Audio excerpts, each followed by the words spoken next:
So now a warm welcome for the great Timothy Snyder, please. Professor, welcome. Glad to be with you. I was rereading On Tyranny, and man, it is scary. And then after reading On Tyranny, I went back and watched some of your YouTube annotations. These are oral annotations that you've done after having read, I think, parts of On Tyranny yourself. You go through the chapters and then you sort of orally annotate them. And it's chilling because you did that 3 years ago, I think, during the Biden administration. You were talking about J6 with a historian's view and perspective, and you put it in a context of a broader history. And now we see J6 in an even more perverted way, the way it's been an attempt to lionize it, to make these people who are associated with J6 heroes, victims of the state. I wonder, just because I've started there, if you can give me a sense of things now, because as I read your materials and heard your oral annotations, I just thought, it's happened. The coup is complete. I wrote On Tyranny way back in 2016, and you're kind to remember the things I was saying around January 2021. I agree with you. They're thinking of a different kind of regime. And January, the thing which concerned me the most about January 6th, or really the run up to January 6th, November, December 2020, was the big lie that saying that Trump won in 2020 is not just a falsehood. It's not just a misrepresentation. It opens up a portal basically into an alternative reality. And what I was concerned about back then was that once people enter that portal, they're not going to come back out, and it's going to change the way that our politics works. And I think it has. I think we're now in a world or in a country where, you can enforce the lie on people. You can demand that FBI agencies pass a loyalty test in which they accept that Trump actually won that election. And you do this knowing that it's not true. Like you do it knowing that you're bending not just reality, but people's minds, and that you're getting them used to a different kind of politics in which what is true is going to be what you say. And that, of course, is also connected to violence, because if you carry out acts of violence on the basis of a lie, as people did on January 6th, then that lie becomes true for you. And if you're living in a world of lies, you're going to be more apt to carry out acts of violence yourself, because you're going to be annoyed by the way the reality resists you. You're going to be annoyed by the way that other people aren't living inside your story. So we're in a very different place, where that lie of January 6th was one of the tools to take apart the normal kind of rule of law state that we've got now. So this propaganda that was then, that masquerades as truth, is now, as you have alluded to, is the litmus test for FBI agents, for others who are going to take key positions in this administration, the Trump administration. The perniciousness of that disinformation, of that propaganda that is now then repeated through and amplified through the Fox News channels of the world, through right-wing media, and now through independent media, independent right-wing media. Does this, you've seen this, put it in a historical perspective, does this sound like what we've seen when we look back at history? I think there's a basic difference between democracies and other kinds of systems when it comes to the truth.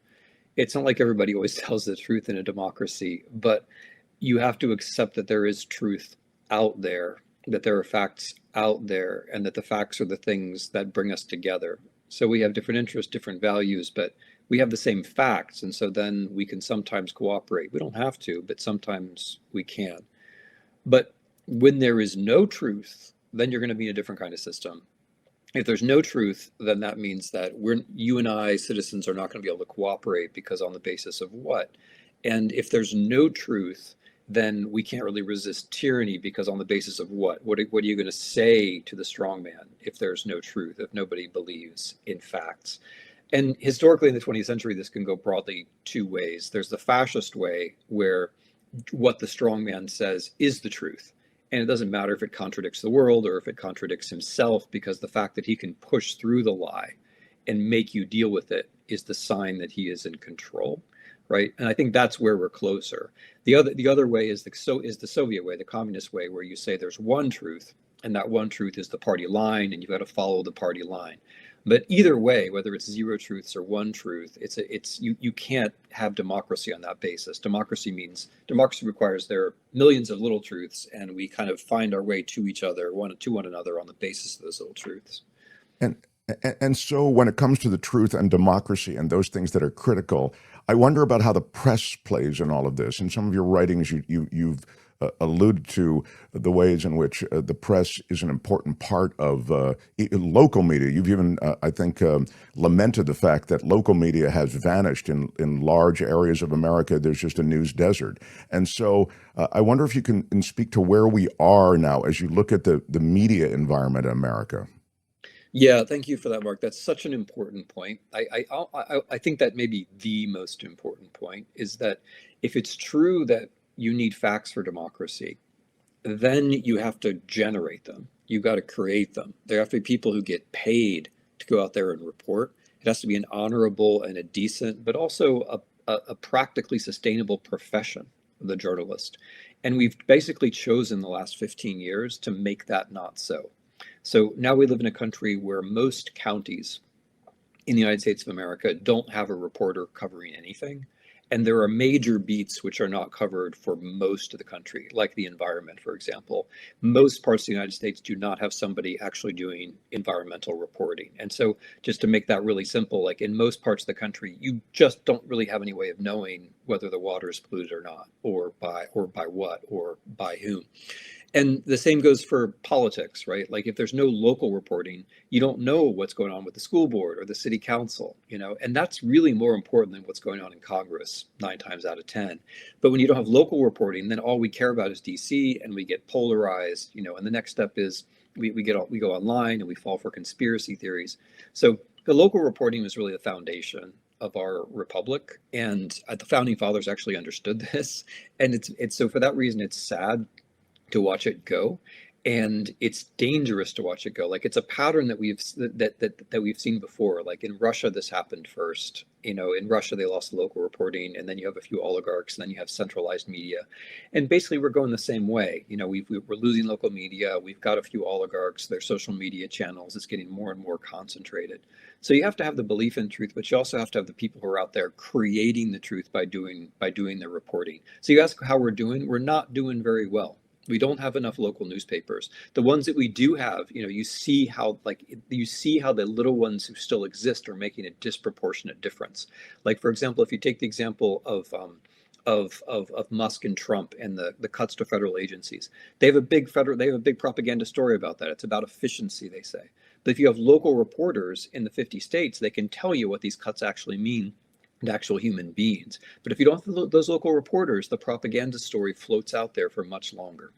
That's just such a great point. I've talked since these guys came to power, about how this waste, fraud, and inefficiency thing. Of course, we're all against waste, fraud, and inefficiency, and the idea somehow that you can fly that flag and then just do whatever you want is, I think, the idea that's being played out. I mean, more and more we're seeing in national reporting that there isn't fraud and inefficiency being prioritized. There's just cuts being prioritized. I don't even think you need any particular heavy lift on investigative reporting to realize that. I mean, it was just done so chaotically and haphazardly. But what you just said is critical, because I think most of us, all politics is local, and really it's like, how does it affect my life? And what you're saying is, without the local reporting, without those papers to tell you how it's affecting your life, you're not going to feel the effects on your life until it's too late.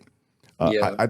Yeah, go ahead, please. No, and you're going to be trained to blame them on other people. I mean, I think you can kind of track the change of the Republican Party in this way, because it used to be that the Republican Party was a lot more responsive. I mean, they had on the state level, the local level, mayors, city councils, whatever. But now that we don't have the local reporting, everything becomes about what the center tells you. And so there's not really local politics or state politics. It's all about winning and holding power and about the issues that are defined by the president. And that's a very different kind of politics. And so then if something doesn't work, like your water is polluted, the school board's corrupt, you stop getting the support you used to get as a farmer, whatever, you've now been trained to blame the other side for it, right? Like you're now in a different kind of politics, which is a politics of us and them rather than the politics of local responsiveness. You wrote about one party rule, and one of the things you note in one party rule, in other words, the evolution of a democratic system toward a singular party. You wrote again on Tyranny about this. And I was struck by all of the aspects to this that I hadn't considered. One party rule, just by definition, you go, well, that's awful. I mean, you don't have a plurality of opinion, you don't have a plurality of concerns of issues, et cetera, that are all being expressed. You only have one party. But you described, and I wonder if you could just give us a few seconds on it, because I think, and in fear that we're sort of headed toward this incredible power that this one party will have over our country and its likely effects. Can you do two things for me? Can you comment on the one party rule aspects of perhaps tyrannical evolution, and then where we are today and how that fits in, if we're there, or how close we are? Yeah. Well, thanks for that. I mean, it is a feature of the kinds of tyrannical politics that we had in the 20th century that there was a single party. So even if the ideology was very different, so fascism versus communism, for example, in both of those systems, you have a single party. And what a single party allows you to do is to mediate between the leader and the people without the people really being represented. So you can be a member of the party, and being a member of the party can allow you to take part in the various patron-client relationships. It can allow you to have your little bit of corruption inside the overall party structure. It can allow you to feel like you're in and everybody else is out. But in a single party, what you can't really do is be represented, because you can't move out of the single party and vote for the other party, because there is no other party. The single party is it. It's like a tent, in which you can stay, but the air is very stifling, and there isn't that much that you can get for yourself in that tent. And you can't really advance in the tent, and you can't leave the tent. That's what a one party state is like. So it may be better to be inside the tent than outside the tent. But at the end of the day, all you've got is a tent. And you've got the circus strongman, you've got a few clowns, but that's basically what you've got, and there's no way out of it. And it is really worrying in the US, because the problem with this kind of us and them politics that Trump and Musk and Vance propagate is that you're not treating the other side as a party which has a chance to win. You're treating them as the enemy, as the outsiders, as the people who have been destroying the country. And if you talk about them that way, then it's pretty easy to convince yourself and others that they don't really have the right to rule, that when they win the election, even when they win the elections, we shouldn't let them back into power. And if we go, one more election cycle like that, if we have an election where the Democrats win and are not allowed to take power or whatever it might be, then we're close to one party rule. But enter the question more technically, gerrymandering is really problematic here, because you got a bunch of states like my home state of Ohio, which are pretty closely balanced, in fact, but where the local gerrymandering is so extreme that people are used to the idea that their state is a red state. And I just hate that notion, right? Like the state is painted a certain color and it never changes, like that circus tent, like it's just red on the outside. I really hate that idea that it's a red state, or a blue state for that matter, because that suggests that it can never change. It's just a thing that it is. And what I worry about is that people get used to one party rule at the level of the state, and then they get used to it at the level of the federal government. And I think that's a process which has been going on for the last couple decades. So the gerrymandering that you talk about, of course, is something that both parties engineer aggressively. Uh, the the installation of party loyalists and of personal loyalists, that is to say, people who are now personally loyal to Donald Trump, seems to be the coin of the realm in Washington at the moment. And I'm wondering if there isn't a procession, in a sense, that is led by that toward this one party rule, because the party in power in this instance has become so very loyal and resistant to any sort of outsider. Yeah, that's a wonderful point. I mean, all these histories are different, and what's happened in the Republican Party in the U.S. is specific. It has become less locally responsive because of media. It's become used to one party rule because of controlling the majority of the state houses. And then it has a specific charismatic leader who, of course, is very talented, whatever else you might want to say about him, but who is also frightening, at least to them.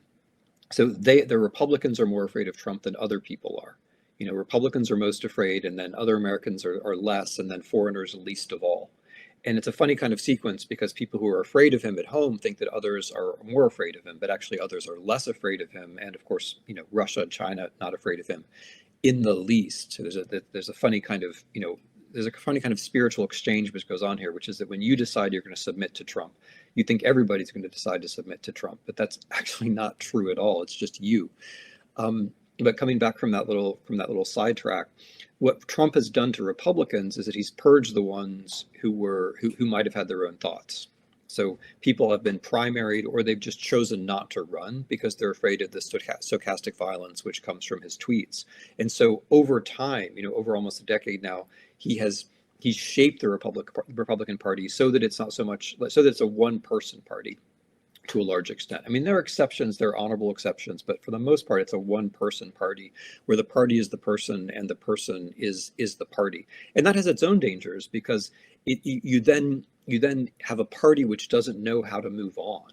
You have a party which doesn't have a political imagination. You have a party which doesn't know what to do after Donald Trump, and therefore a party which might be tempted to think, well, maybe, you know, after Donald Trump, more Donald Trump. Well, I mean, that's exactly it. And that ripple effect of this single party rule and this loyalist foundation that government now is based upon is just that.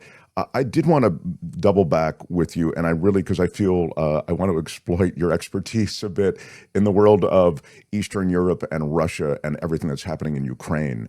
And I wonder if you can, for us in America, give us a historical perspective on Ukraine, and then explain perhaps, and I know this may be a challenge in the limited time we have, but just give us a moment then on how that historical context of Ukraine is served or undercut by what's happened now with this likely deal that's being brokered between Putin and Trump. It's astounding to me, but I wonder if you could put it in some kind of historical perspective and just explain again Ukraine's role in all of this in the modern era. Mm-hmm. Well, historically, Ukraine is an extremely important bit of territory, which has been contested by powerful actors for a couple thousand years. Narrowly, historically, and this is the important part, for the last 30 years, 35 now or so, Ukraine has been an independent state, which has been a kind of gift to the idea of a world of rule of law or a world of, if you like, Western democracies, because it has meant that if Ukraine can be kept as a rule of law state, then the whole order of rule of law states is more likely to survive. So if this is an essential piece of the geography of the world, the way it goes tends to determine the way other things go. There's a reason why the Soviets were so keen to control it. There's a reason why the Nazis were so keen to control it. And I think those of us who like the rule of law and democracy have tended to underestimate how important it was that Ukraine actually became a rule of law state and became a democracy. And now that's threatened. And as it's threatened, not just the European order, but the world order and also the American place in that order is threatened. The Ukrainians have done something very special, which is that they've held off an attack by what was supposed to be the second largest army in the world, essentially by themselves, with modest, we have to be honest about this, modest contributions from other countries, including the US. Our contribution, even at the inflated numbers we like to use, is something like 0.15%, 0.15% of GDP. It's really it's a nickel on the Defense Department dollar. Even if we if we reckon it using our own inflated numbers, it's actually less than that. It's a penny on the overall budget. It's not really very significant. And for that price, the Ukrainians have managed to do something in the last 3 years, which I think is in fact quite historical, which is they've fulfilled the entire NATO mission. They've held off the army, which the entire NATO alliance, including the United States, was meant to hold off. They've showed China how hard it is to carry out offensive operations. They've made it much less likely that other countries will get nuclear weapons, because if Russia's nuclear bluff succeeds, everybody's going to build nuclear weapons. Right now, thanks to Ukraine, it's not succeeding. And they've held up this world order, which is based on the premise that countries are sovereign and borders are real. And as we enter 2025 in the fourth year of this war, it's been horrible for the Ukrainians. They've borne costs that most of the rest of us can't possibly understand. Um, Americans have not been in a war like this since the Second World War. Casualties on a scale are something that we have not experienced since the Civil War. It's extraordinary cost that they've had to pay, and we have reaped the benefits from it. What we are risking doing now is tossing that all away on the basis of essentially as far as I can tell, just like selfishness, miscalculation, and a lack of awareness of all of this. I think what the Trump people are doing is making the U.S. much weaker by fighting with our allies, and then in the case of Ukraine, by in effect creating an exploitative relationship with a particular ally, which had done the most for us in the last 3 years. And they rationalize this in various ways, but I think it's pretty impossible to rationalize. I mean, the only coherent explanation is that the Trump people actually want a world order in which Russia and China are more significant, and which the United States is less significant, and in which the rules matter a lot less. Is that, Tim? Is that based on some perverse understanding of the world and through kind of a Trumpian prism, or is that a simple business exploitation? I feel that there's a lot of motivation just in terms of dollars and cents for these guys. Yeah, I think those two things are the same thing, because if you see the world in terms of transactions for Musk, that's not the same thing as seeing the world in terms of the interests of the American people. Those are two very different things. And so if you see the world in terms of transactions that are going to benefit Musk or somebody else, then you're entering into a world which is like the Russian world, where everything is about transactions for Putin, right? Or somebody else. And so, sure, you can get into that world which is business transactions, but business transactions on behalf of oligarchs who already have hundreds of billions of dollars is not the same thing as the interests of Americans or the interests of Russians. And if you're Russia, that's a comfortable world because you're Putin and you're already in charge and that's the way you like things. But if you're America, you're tossing away not just your interests, but you're tossing away your power, because your power is built on the fact that people trust you, that you have alliances, that you're generally on the side of the law, and so on. So when you choose a Russian way of doing things, you may be benefiting one American, two Americans, three Americans who are already extraordinarily wealthy and don't need to be benefited. But you're in exchange for that, you're letting slip away an entire world order, which was very beneficial for all Americans. So that's a very, very particular kind of trade. In our last minute or two here, I am drawn to, even during your explanation, an America First kind of a sloganism that has taken over. Beyond the slogan now, it sort of becomes the default position as we talk about these things. So even as I hear you speak about the importance of America in sort of the balance, the fragile balance internationally, I think of how it's sold, how this policy is sold. Hey, America first. This isn't an American situation that benefits America, et cetera. However it's packaged, the America first message seems to be carrying the day. And so I think back to some of your writings where I learned really, and I'm embarrassed to say I didn't know this, that this was really a sloganism that Nazi Germany had, a Germany first. I mean, certainly I was aware of the propaganda machine around Nazi Germany and so much of what they did, but specifically, and you can correct me if I'm wrong, but I think I recall from some of your writings that they did have that very notion that it's Germany first. Well, yeah, I mean, Deutschland über alles, but also more specifically, in the late 1930s, early 1940s, the United States, important Americans spoke of America first. And what they meant was actually what Trump means by it. What they meant was not that we care about Americans per se. What they meant by America first was isolation from the rest of the world, admiration of dictators. So the people who talked about America first in the late 30s, early 40s generally admired extreme right-wing dictators. And that's now repeating in the 2020s, where the people who talk about America first, what they really mean generally is we'd kind of like our country to be more like Russia. That's essentially what they mean. It's not, but the essential analytical point about America first is that when you're alone, you're not first, I mean, I think that's the confusion, right? When you're alone, you're not actually first. Like you don't win the race just because there's nobody else there. And this way of thinking about freedom, where we're free if we beat up on the Canadians, we beat up on the Mexicans, we beat up on the Danes. Beating up on the Canadians and the Danes is just about the craziest thing you can do. Those have been our most reliable allies. Beating up on the Ukrainians is just about the craziest thing you can do. They've delivered more for our national security in the last 3 years than any other partner. And what we're doing is not putting ourselves first. We're putting ourselves in a kind of isolated cellar. We're putting ourselves in isolation. And, when there's only one of you, that you're not first in any meaningful sense. You're just alone.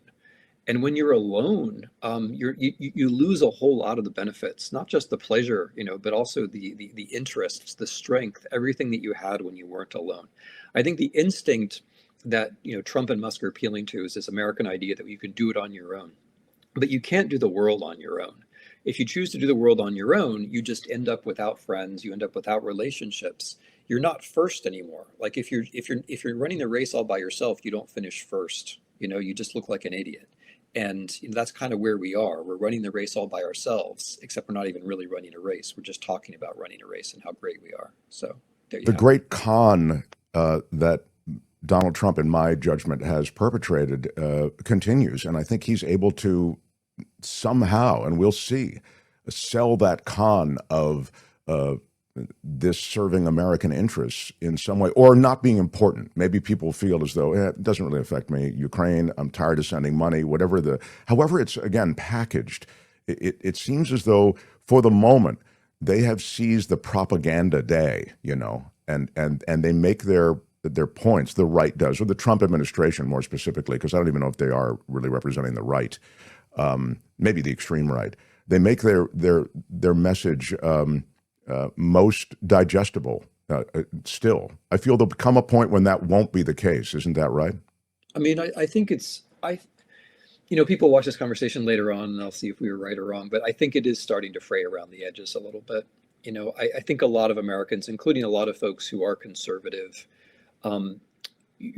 generally regard Putin as a problem. I mean, the polling is actually overwhelming on this, that Americans don't believe that Putin can be trusted. And the polling is also pretty strong on supporting Ukraine. And the polling is also pretty strong on a lot of the domestic programs, which are now being taken apart. So I do think the propaganda, I mean, as you say, I think it has a kind of coherence, and the coherence is Trump strong, therefore you're strong with Trump. But that does start to bump up against the real world, right? Or the other way it works is whatever Trump says is the truth. So just listen to whatever Trump says. And that's pleasant and it's easy, but it does start to bump up against the real world. As people see, well, actually Trump can't face down Canada. He can't face down Mexico. He can't actually face people down. He's certainly not making the Russians do what he wants. Like, if anything, everything he says looks like it was, it'd be more elegant in the original Russian. He's not facing down the rest of the world. That's not happening. And what he's doing domestically isn't strength either. It's only strong in the sense of taking things apart, which, isn't what people actually are thinking about it in terms of strength. So I think you're right I think his strong point, which people really underestimate at their peril, is that he's an excellent communicator and that he's very good at making people feel like they're taking part in some project that has to do with strength. But the reality, nevertheless, is that both internationally and domestically, the way he behaves allows the strength, that is to say, the functionality, to leave the system and leave everything a more cluttery mess than it had been before. And I don't think they're actually able to completely control the messaging on this. And I think the fact that what they're doing is making us weaker in every sense, I do think that's eventually going to slip through. I support your Substack. I'm a subscriber, and I love your Substack musings. And you can I don't know if it's years just that have addled my mind. I wish I could remember all of the juicy stuff in your Substack. So I'm going to have a link to your Substack under this video because I think it is such a great offering, and I will continue to support it. Look, Timothy Snyder, you're a treasure, and I really I love this conversation. I hope we have more. Thank you for being here today. Thanks for the good word, Mark. Great talking. All right. Yeah. Right on. The Mark Thompson Show. Hi, it's Mark, and I thought that was great. Hit the notification bell, you'll know whenever there's a new video being dropped, and please subscribe to our channel to help us save the universe.